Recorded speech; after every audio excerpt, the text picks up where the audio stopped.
Elias Merrick stood at the viewing window of the transport shuttle, watching the massive space station grow larger in the distance. Viral Prime floated like a dark, glowing crown in the emptiness of space, its metallic rings spinning slowly around a dying red star. This was the heart of the Galactic Council, the place where decisions were made that shaped entire civilizations. His reflection in the glass looked calm, but inside, his thoughts were heavy. This was Earth's most important moment. Humanity had come far in the last 100 years.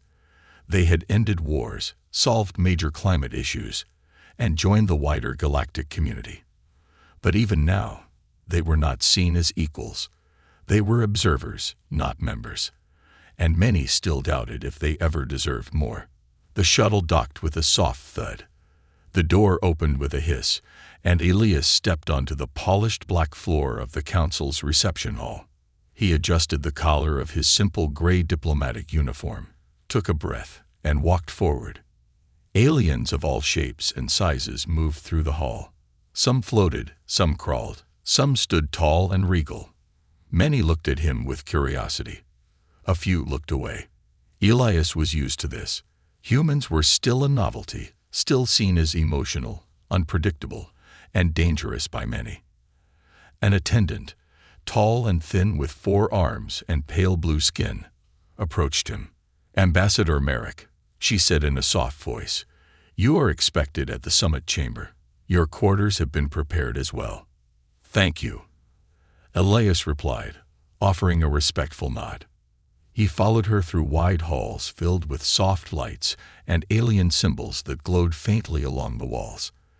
As they walked, he passed members of species he had only seen in files, long-lived beings with centuries of wisdom, and cold-blooded species who ruled star clusters with iron control. He felt small among them, but he didn't let it show. They arrived at a circular room with a wide door. "This is the delegate entrance," the attendant said. "The summit begins tomorrow. You may rest until then." Elias entered his quarters. The room was quiet and clean, with a window that looked out into deep space. He placed his small bag on the bed and sat down at the edge. He reached into his jacket and pulled out a small holoframe. It flickered to life, showing a photo of Earth from orbit. Blue, green, and white. All calm, all fragile. He stared at it for a while. "I won't let them dismiss us," he said softly. Outside, the red star pulsed dimly, and the ancient station hummed with life. Tomorrow, he would speak for humanity. But tonight, he would gather his thoughts, steady his mind, and prepare. The next day came quickly. Elias woke early and dressed in his formal uniform, gray with a silver trim, simple but dignified. He stood at the window, looking out at the dying star again. Its slow, burning light reminded him that everything, stars, planets, civilizations, had a beginning and an end. What mattered was what they did in between. A soft chime sounded. The council was gathering. Elias walked through the long halls of Viral Prime, his steps calm and steady. When he reached the summit chamber, the massive doors opened before him with a low hum. Inside was a grand circular hall. Hundreds of seats curved around the center like rings in a tree. Each seat was occupied by a delegate from a different species. Some shimmered with light, others sat still like statues. Their eyes, whether black, gold, or many, turned to him as he entered. He took his seat in the observer section. Unlike the council members, he could not vote or speak freely. He was allowed to observe, and only speak when given permission. It was a reminder of Earth's low standing. The air in the chamber was cool and quiet. Then, a deep voice echoed through the hall. "Let the summit begin." It was the voice of Chancellor Coven, leader of the Varn Dominion and head of the council. His tall, dark green figure stood at the highest seat, his many eyes scanning the room. He was old, powerful, and known for his pride. He disliked humans, and made no secret of it. The council began with reports, updates from different systems, discussions of trade routes and border tensions. Elias listened carefully, noting the flow of power and alliances. Then, Coven spoke again. "We now turn to the matter of Earth," he said, his voice calm but sharp. Elias looked up. "Humanity has requested full membership," Coven continued. "They seek a seat among the elder races. They claim to have grown." A ripple of quiet amusement spread through the hall. Coven turned his gaze toward Elias. "Let us not forget who we speak of. A species barely 200 years out of World War. A people who poison their own planet, then beg for help. Now they ask to join us." Some delegates laughed, soft, uncomfortable laughter. Others remained silent. Elias stayed still. He did not look away. Coven stood. "Humans are passionate, yes, but that passion burns out of control. They fight among themselves. They cry over loss, but then cause it again. They cling to ideas like hope and spirit, as if words can shape stars." His voice grew louder. "Tell me, what has Earth given this galaxy? What have they done to earn this seat?" He paused, letting the silence speak. Elias felt a deep weight settle in his chest. Not anger, focus. He had known something like this would come. He had prepared for it. The council chamber remained quiet. Coven looked down at Elias. "If the human diplomat has a response, he may speak tomorrow. Let him rest. Perhaps he will find reason in silence." With that, the council moved on. The sting of Coven's words hung in the air like smoke. Elias left the chamber without a word. He walked slowly back to his quarters. Along the way, he passed a few delegates. None met his eyes. Inside his room, he sat by the window again, the holoframe of Earth glowing faintly beside him. He looked out at the stars. "They think we are small," he whispered, "because they only see our past." He closed his eyes and let silence fill the room. "Tomorrow," he would answer.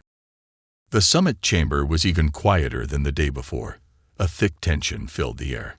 Delegates from across the galaxy were seated early, whispering in hushed tones. They were all waiting to hear how the human would respond. Elias Merrick walked in alone. He moved with calm steps, his posture straight, his face steady. But inside, he felt the weight of every word he would soon speak. Earth's future was not just about ships or science. It was about trust, about being seen as more than a mistake. He took his seat, his heart beat steady. He waited. At the center, Chancellor Coven stood again. "Before we continue," Coven said, "let us recall where we left off." He looked around the hall, then back down at Elias. "I spoke yesterday of Earth, of its wars, its failures, its fragile peace. I asked what this species offers the galaxy. I did not receive an answer." He paused, letting the silence grow. "Now the floor is yours, human." A spotlight clicked on, falling softly on Elias's seat. The room was completely still. Elias rose slowly. His voice, when he spoke, was quiet, but clear. "Thank you, Chancellor," he said, "and thank you, Council, for allowing me to speak." No response came, just silence. Elias looked around the chamber. Hundreds of faces stared back, some cold, some curious, some waiting for him to fail. He continued, "You ask what humanity brings to this council, what we offer, why we believe we belong." He nodded once. "These are fair questions." He stepped forward, his hands at his sides. "We are not the oldest race. We have not mastered the stars like many of you have. We still struggle. We still learn." He paused. "But we have grown. We ended our wars, not all at once, but step by step. We healed our planet. We reached for peace, even when it seemed impossible. And we never stopped reaching." Elias looked up at Coven directly. "You say we are emotional. That is true. We feel deeply. We hurt. We hope. But that is not weakness. That is what drives us to change, to build, to connect." He turned, slowly, addressing the whole chamber. "You call us young. That's also true. But youth is not something to mock. It is full of energy, of questions, of dreams. You forget that every great species here was once where we are now. Learning, struggling, daring to be more. He let the words settle for a moment. We are not perfect. We do not claim to be. But we are honest about who we are. And we are ready to be part of something greater. Then his voice softened. You asked what we bring. I'll tell you. We bring a fresh perspective, a hunger for unity, a willingness to fight, not with weapons, but with ideas. And we bring something no one can take from us. The belief that even in the darkest corner of the galaxy, light can be made. He bowed his head slightly. Not by force, but by choice. The chamber was silent. Elias stepped back, returning to his seat. No applause, no sound, only silence. Coven did not speak. His face showed nothing. But the silence felt different now. He had been heard. The silence in the summit chamber held for several long seconds after Elias sat down. It wasn't the silence of rejection. It wasn't mockery. It was something new, uncertain, thoughtful, still. Delegates shifted in their seats. Some whispered to one another. Others simply watched Elias, as if seeing him, and humanity, for the first time. Chancellor Coven remained standing. His tall, scaled frame did not move. His 4 eyes stared at Elias, unblinking. When he finally spoke, his voice was lower than before, colder. A well-crafted speech, Coven said. Poetic. But words are not proof. They are wind, and the stars do not bow to wind. He sat down, his tone sharp but controlled. No one laughed this time. Elias said nothing. He didn't need to. He had said what needed to be said. A representative from the Seldari hive, a species known for logic and neutrality, raised a limb. The human speaks with clarity, the Seldari said. His words carry reason. We request that Earth's application for membership be reviewed without prejudice. Another voice followed, a soft ripple in the chamber.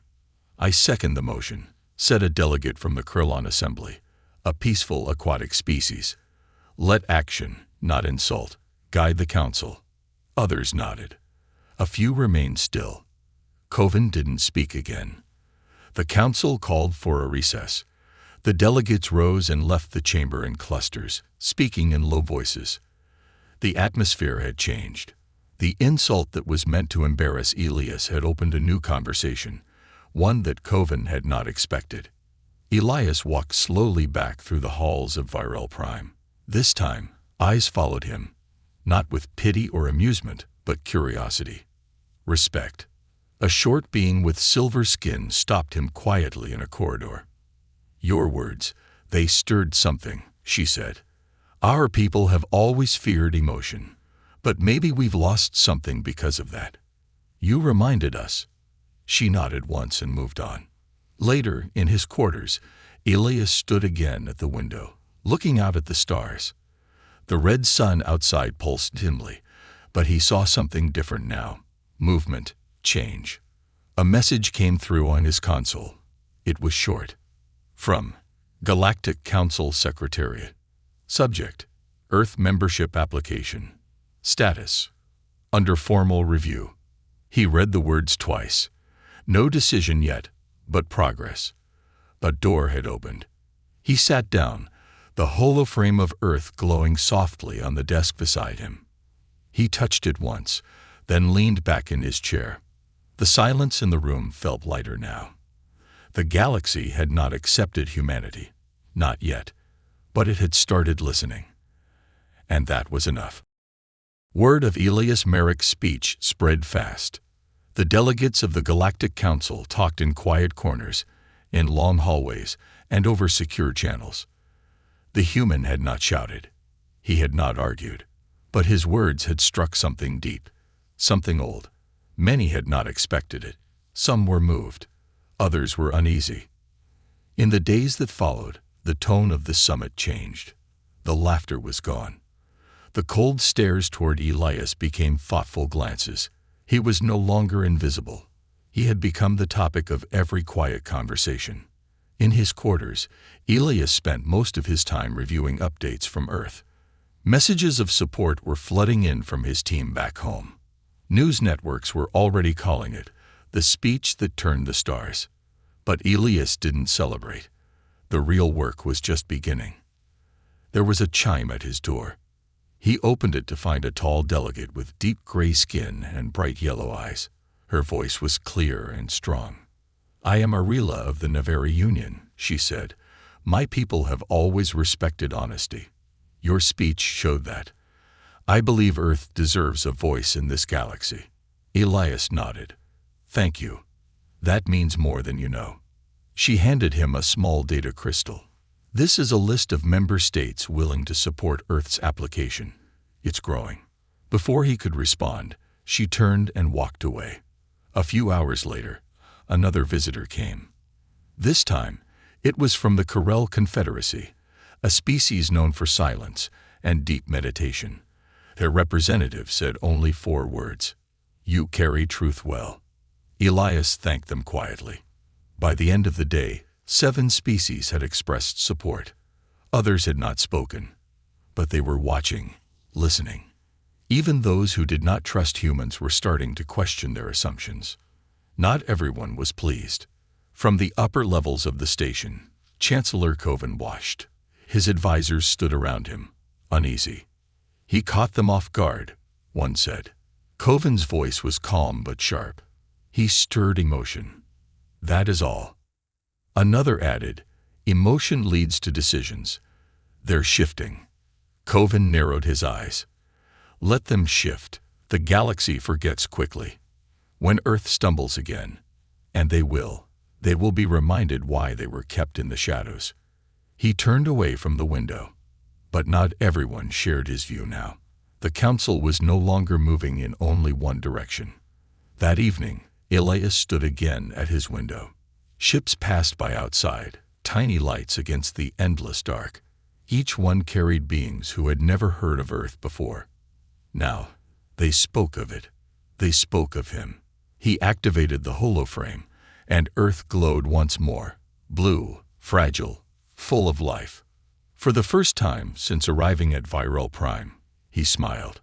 Not a smile of pride, but of quiet hope. The stars were beginning to shift. The final day of the summit had arrived. The Galactic Council gathered one last time to close the session and deliver outcomes from the week-long discussions. The chamber was full, every seat occupied, and the air felt heavier than before, not with tension, but with anticipation. Elias Merrick entered quietly, just as he had the first day. But now he felt the difference in the air. Delegates looked at him as he passed. Some nodded. A few offered polite greetings in their native tongues. No one ignored him. Chancellor Coven was already seated. He said nothing as Elias passed. His face remained unreadable. The meeting opened with routine announcements, agreements on trade routes, and planetary aid missions. Then came the final item. Earth's request for full membership in the Galactic Council, the speaker announced. Status: under extended review. There was no dramatic vote, no sudden applause. Just a calm, official note that Earth's voice was being taken seriously now. It wasn't full membership, not yet, but it was the beginning of something real. Coven did not speak. He simply stared forward, silent. He had lost the momentum, and he knew it.